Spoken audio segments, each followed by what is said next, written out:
पुरणपोळी खायची आहे म्हणून मी आज पुरणपोळी तयार करणार आहे। एक मोठी वाटी हरभऱ्याची डाळ घेतली आहे। आता आपण कुकर मध्ये पाणी गरम व्हायला ठेवलं आहे। डाळ आपल्याला धुवून घ्यायची आहे।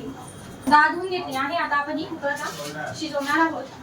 डाळ आपल्याला एकदम मऊसूत अशी शिजवून घ्यायची आहे। कुकरला झाकण लावून घेणार आहोत। डाळ शिजवून घेऊया आपण। गूळ घेतला आहे। गूळ आपण फोडूया, छान बारीक करून घेणार आहोत। कुकरच्या शिट्ट्या होत आहे तोपर्यंत आपण पीठ गाळून घेणार आहोत। कढईला कापड बांधला आहे। यामध्ये आता मी पीठ गाळून घेत आहे।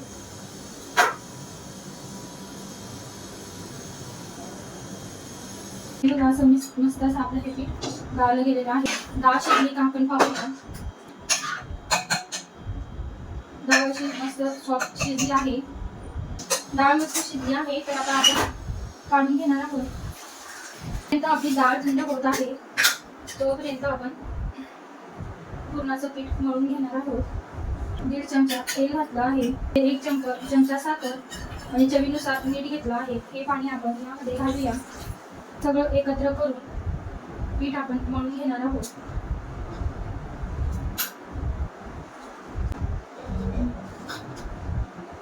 पीठ मळून घेणार आहोत। छान आपल्याला असं सॉफ्ट असं पीठ मळायचं आहे।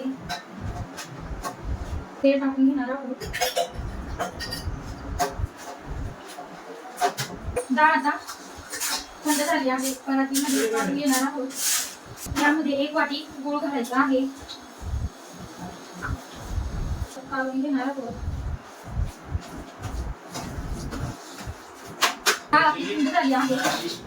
चाळणी घेतली आहे। यामध्ये आपण पुरण बनवून घेणार आहोत।